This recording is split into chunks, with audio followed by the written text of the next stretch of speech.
Welcome to Cafe Grit.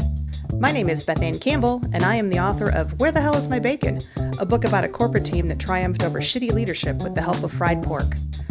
I open Cafe Grit as a place where you can join me in figuring out how to channel your grit and find your voice in the world, whatever that means for you. This is the place to go when you've got the hankering for purpose, the taste for fulfillment, and you're tired of living the rat race. Thanks for stopping in. Cafe Grit is now open for service. Hey everybody, welcome to Cafe Grit. I'm your host, Beth Campbell. Cafe Grit is the place to go where the moxie is fresh, the passion cold brewed, and everything is served with a heaping side of mojo. My mojo has improved and increased so much since I was laid off from my consulting job with management. And I'm telling you, I did not realize I knew I was under stress. I did not realize how much stress I was under. I'm going to talk about stress as our topic for today in a little bit. Literal stress. It's my favorite word, literally. Just like Rob Lowe on Parks and Rec.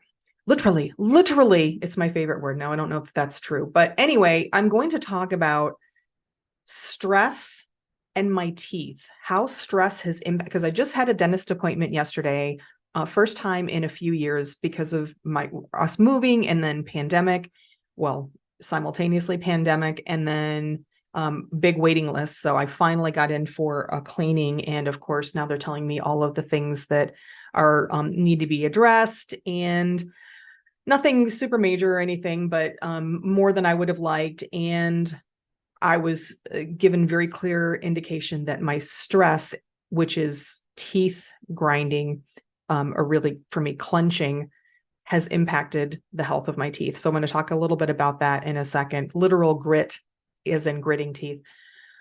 But first, it is the end of October right now, so Halloween time.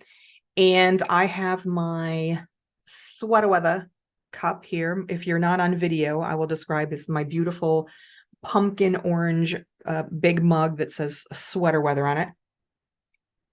I bought this at the dollar store. Sometimes you can find really cool stuff at the dollar store.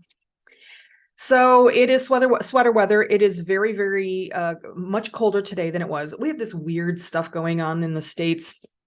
A lot of states had damn near like July-like weather, like 80s. Which is maybe, upper 20s or low 30s in Celsius. And then there's a really cold front coming in. So we were literally 2 days ago, we were 81 degrees, 82 degrees.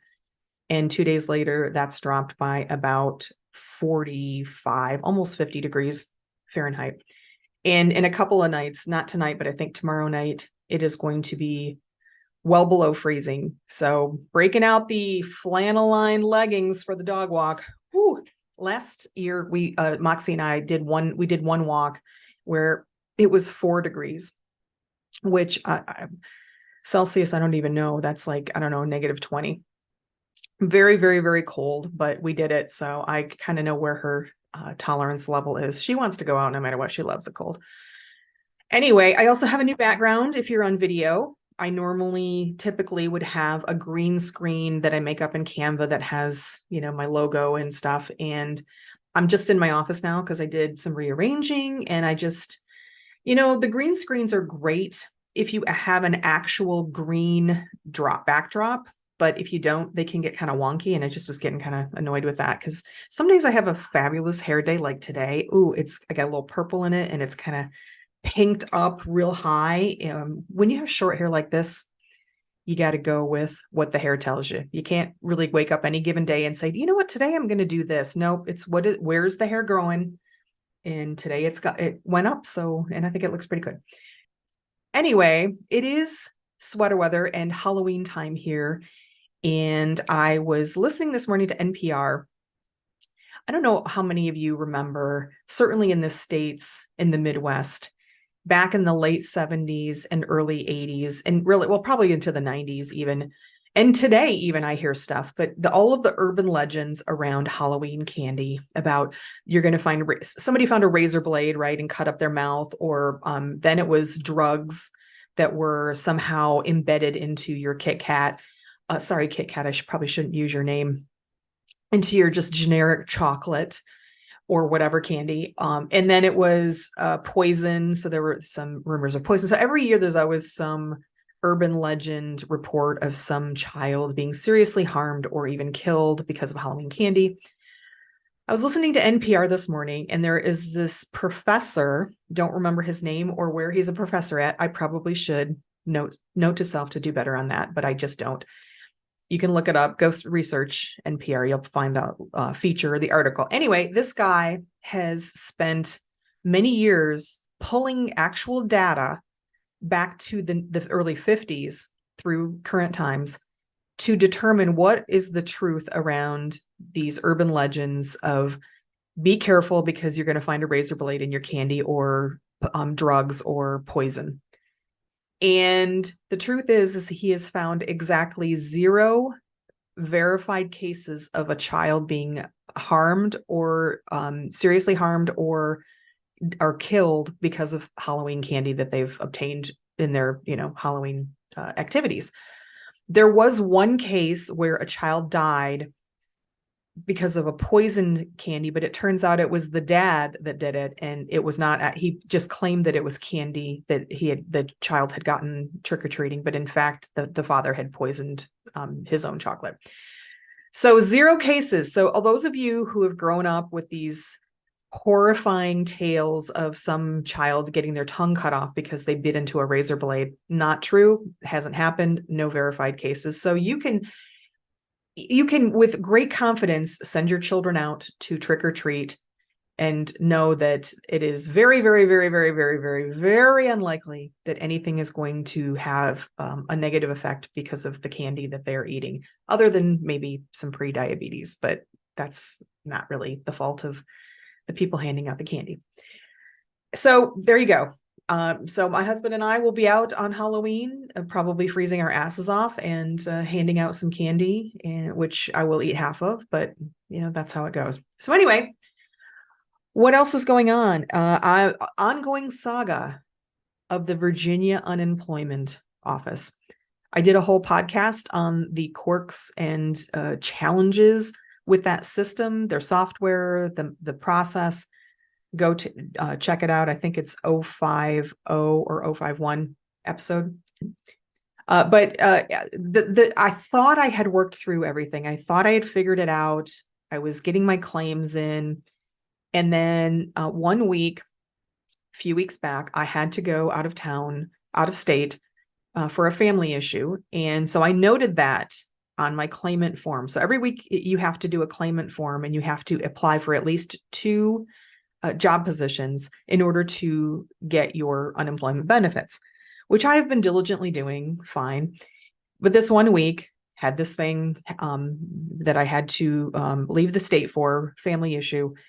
And so I noted that. I like to be honest. So I noted that on my claimant form. It said, I applied for one position, but then I had to take care of this thing. And just so you know, the unemployment people do a fact check. So I got a call from a nice lady yesterday. She left a message because I was not able to take the call, called her back as soon as I was able. And she, I was like, oh shit, is she going to want the whole, what the, what's going on? Why did you? No, she just wanted the dates. So that was cool. And because I don't like to get into my family business, at least not, personal stuff like that. But anyway, then she says to me, so do you own your own business? And I said, no, I don't have a business right now. And she said, well, you have an LLC. Well, apparently, on my voicemail, which is 3 years old, I must have mentioned having an LLC.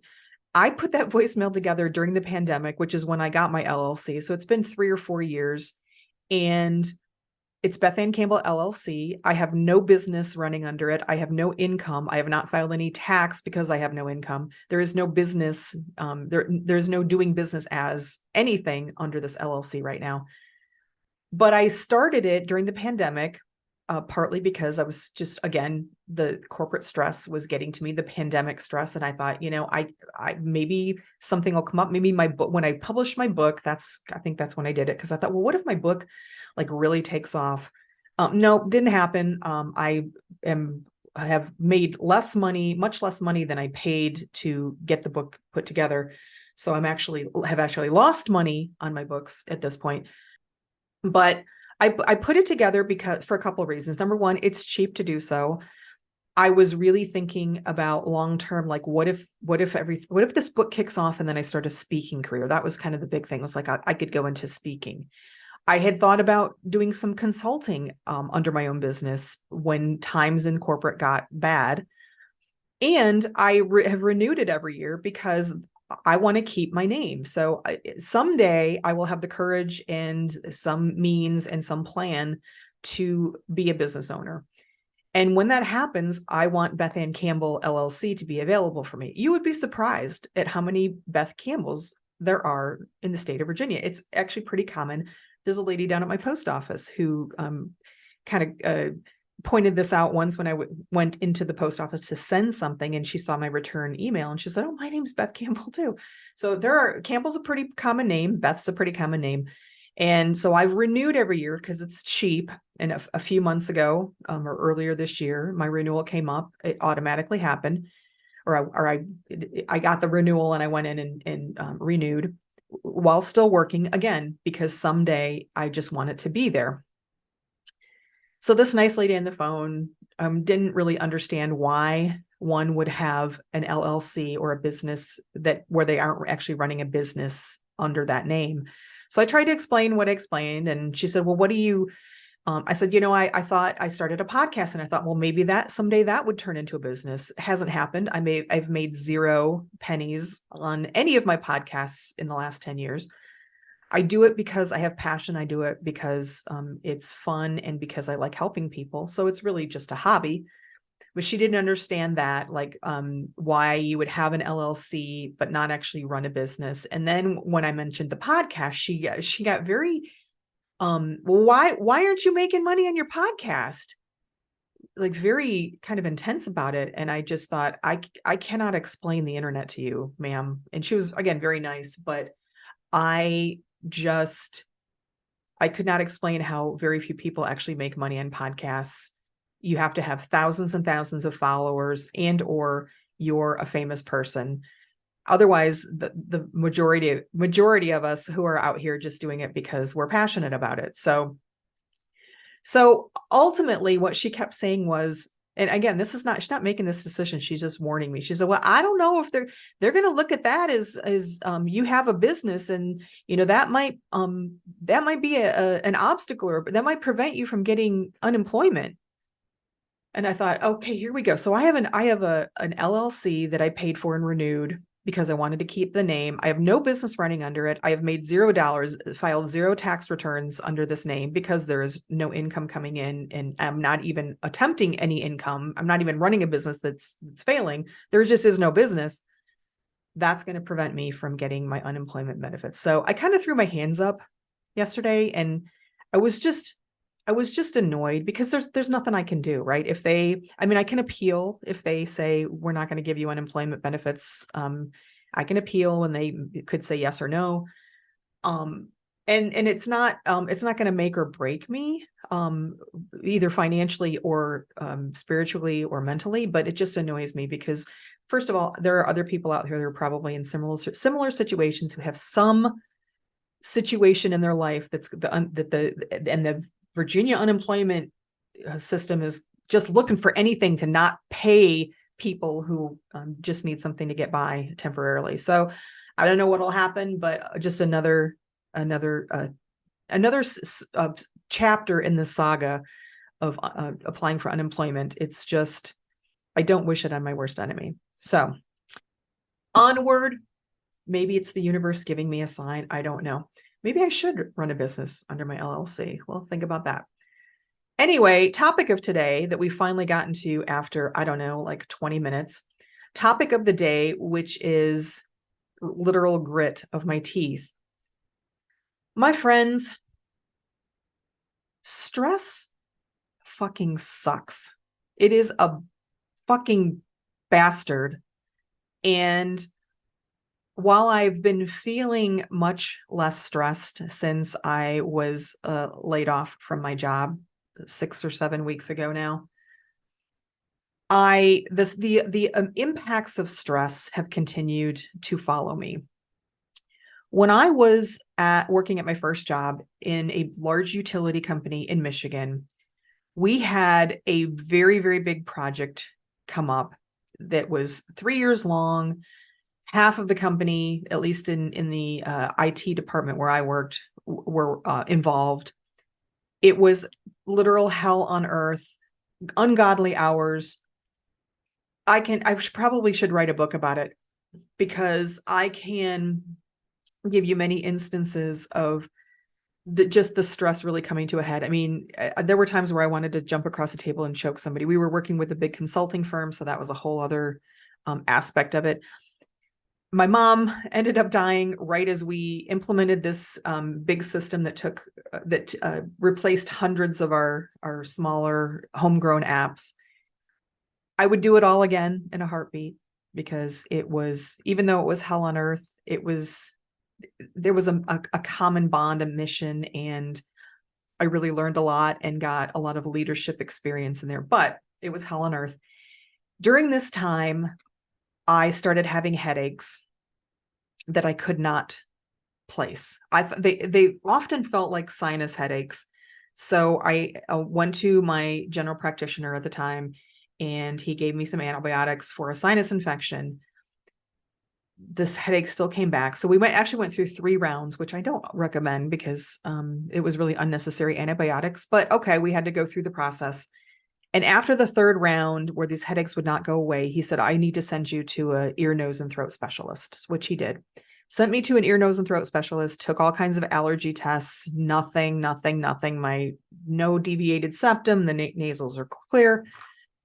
This guy is he's thrown his hands up, like, I can't find anything wrong with you. I'm going to have to send you to a neurologist. Meanwhile, I did what they tell you not to do, which is I was researching headaches that I couldn't really place, right? Because that was my symptom, is I would have these headaches. Sometimes they would feel like eye fatigue. Sometimes they would feel like sinus headache, hence the antibiotics. And sometimes they would feel like back of the neck, like tension. And when I just did a quick Google research on headaches that you can't really pinpoint, I got a lot of hits on jaw clenching or grinding. So I did a little bit more research, and I thought, yep, this is what I have. And then I started noticing during the day, this primarily probably happened at night, but during the day in this hell on earth project, I would find myself clenching my teeth when things would get a little stressful. So I let the ear, nose, and throat specialist know that I thought maybe this was more of a jaw clenching, grinding thing. And I was going to talk to my dentist about it. And he was very relieved. He was like visibly like, oh yeah, okay, yeah, great. Like, I think he was like, I don't want to send this young woman at the time, fairly young, into a neurologist to see what they're going to find, like a tumor or something, right? So yes, sure enough, I went to my dentist, and he said, oh yeah, he said, clench your teeth. And he said, you feel these muscles? This is a classic sign. So he gave me this little device. We actually have gone through multiple devices over time to try to help with the clenching. And we settled on this thing called an NTI. And it's a very thin piece that goes over, they're supposed to go over your 2 front teeth, but he had made a little bit bigger, like a total bunny rabbit here. But so it goes over like the 4 front teeth, and it's designed to prevent your back teeth, your molars, from touching. Unfortunately, I mean, it works for a while, but this particular device probably had a life of maybe a few years, and this was in 2007 that I got it. So it's been 16 years. So it's a miracle that it's even in one piece. And we tried other mouth guard type of things over the years with this dentist and another when we moved. And they ranged from kind of thin, squishy, full-on mouth guards like you would wear like in football or hockey. And then some that were a little harder and some that were really big. And I have all of my wisdom teeth. So you can imagine if they're making me a full guard. And they were all so horribly, horribly uncomfortable that I just resorted back to this little NTI thing that fit over the front 4 teeth, which I still use today. But that is the need to have that was from jaw clenching. I'm a clencher. And even wearing that at night, it no longer fully protects my teeth. I do clench during the day, and I've noticed this certainly in the tougher times towards the end of my last job.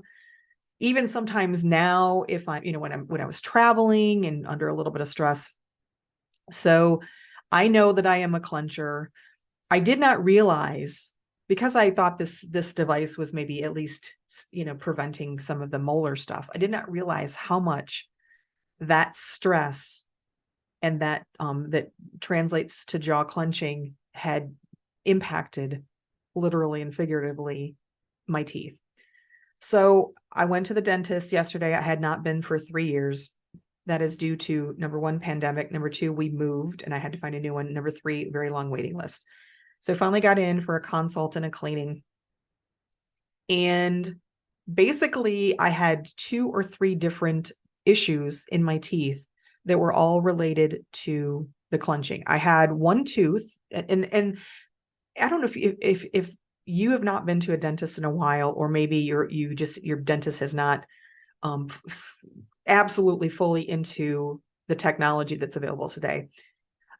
They had a couple of things that I had not experienced before. One is they did a full-on scan of my mouth. So they had a 3D from photos and video of my mouth that they did, which was amazing.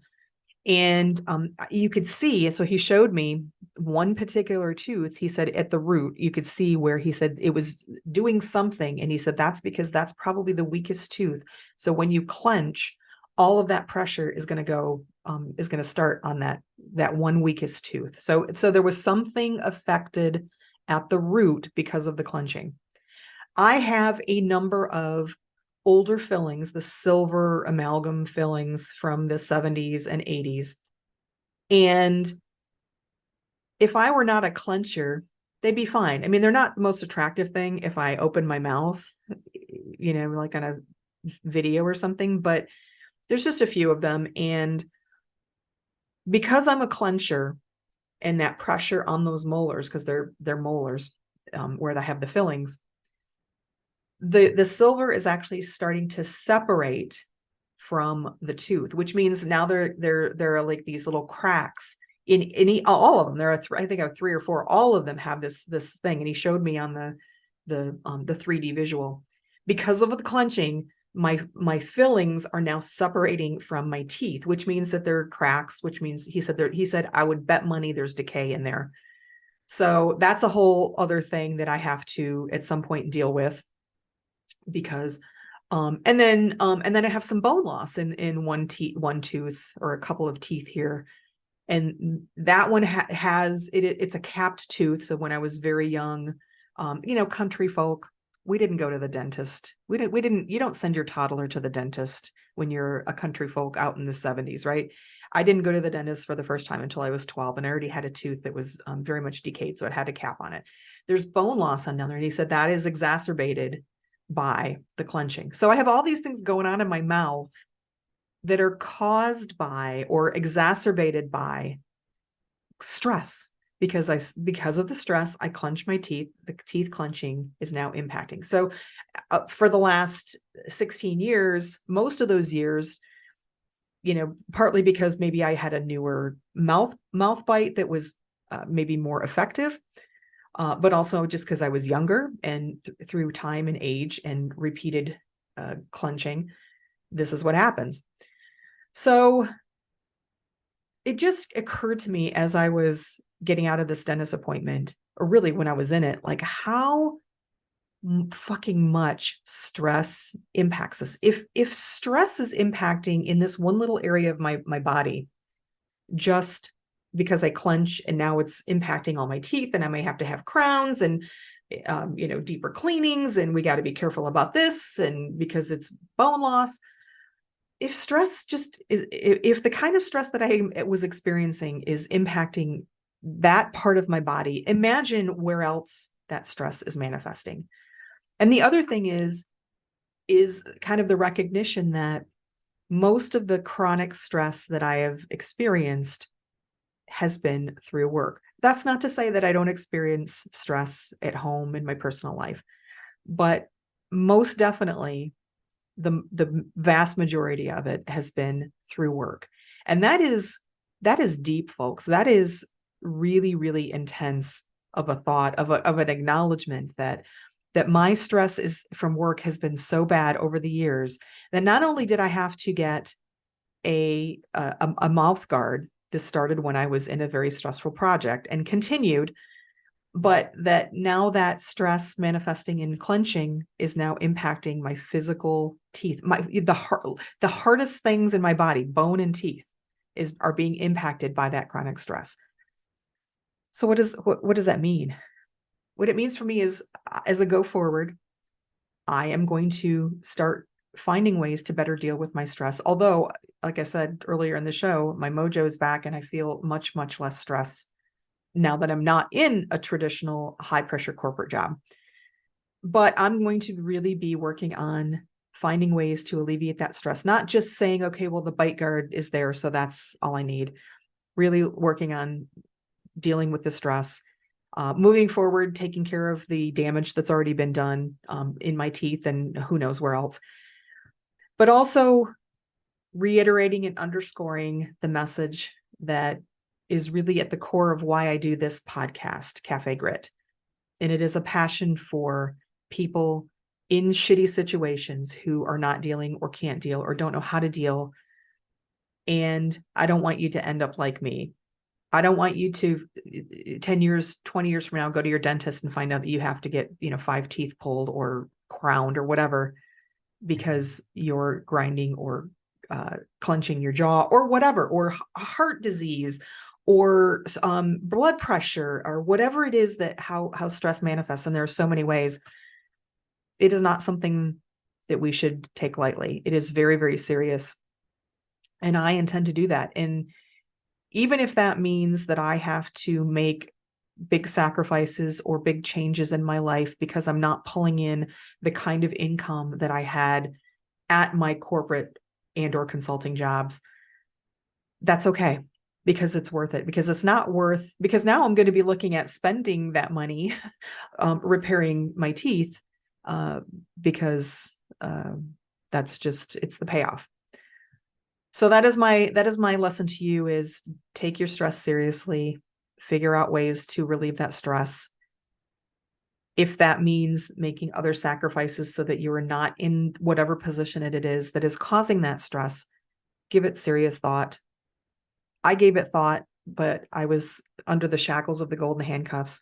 Now I'm in a position where I have to think about everything that I purchase, and it's infinitely better. It is infinitely better than thinking, oh, well, you know what? I can just pay $10,000 for landscaping in my backyard out of pocket. Well, I can't do that anymore. And I don't care, because it's better, because I would rather live with something, figure out how to do it myself, or take the time to save up to do it, than to be having the golden handcuffs with the money flowing, but my teeth are being destroyed, my body's being destroyed, I'm unhappy, and I'm ready to just, not do it at all. So now I'm out of that, and I'm so much more happy, even though I don't have the money flow that I had. And that was really what kept me. I thought, as soon as I don't have the money, there's going to be more stress. I'm going to not know what to do. It's going to be hard. There are challenges, absolutely, but it is so much better being happy than being well off. So that is my lesson to you. Don't ignore the stress. Always take care of it. Really dig into what is causing that stress and what does it mean to you short-term and long-term, because it is serious. Chronic stress is absolutely real and serious. So don't ignore it. All right, folks, that is it for today. My long-winded rant about unemployment and certainly the stress, chronic stress of your job or whatever. Definitely look into that. Thank you for listening. You guys are awesome. You can look me up on LinkedIn. I'm on Instagram. I'm on Facebook. Go to bethancampbell.com for all of my social media links. I want to hear from you. What has chronic stress done in your life physically? How has it impacted you? And what did you do about it? I want to hear your story. If you have a great story, or if you just like to be fun and talk about stuff and transparent and you have passion, let me know. Be a guest on my show. I've had some in the past. Look them up, including Shelley Wilson, whose books I have right up here. She's awesome. Going to be writing with Shelley tomorrow. So today's Halloween. Tomorrow is November 1st, the start of NaNoWriMo. So good luck for all of you, or break a leg, or whatever you say, for all of you folks doing NaNoWriMo, National Novel Writing Month, where you spend 30 days trying to write your shitty first draft of a novel, 50,000 words. I've completed it once. Very proud of that. I've attempted it 5 or 6 other times, but life intervened. So I am in earnest going to be working on that in addition to all the other stuff, job searching and whatnot, and trying to navigate the shitty Virginia unemployment system. But anyway, hope you guys are having a great day. Happy Halloween. And never forget, whether you celebrate Halloween or not, and whether you have a costume or not, or whether you are sitting inside of your house on Halloween with your lights off, doesn't matter. You're still a badass. Don't let anybody tell you otherwise. Take it easy. Hey everybody, thank you for stopping by Cafe Grit, where the moxie is fresh, the passion cold brewed, and everything is served with a heaping side of mojo. For more Cafe Grit episodes, please check out bethancampbell.com/Cafe Grit.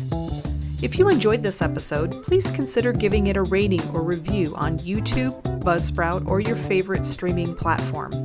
I'll be forever grateful, and in return, I'll wish upon you copious amounts of bacon, your favorite hot beverage, and of course, pie. I'd love to connect and hear about your grit experiences as well. Please go to bethancampbell.com for links to all my social media. Cafe Grit is a product of Beth Ann Campbell, LLC, all rights reserved. Thanks again, and remember, you are a badass. Don't let anyone tell you otherwise.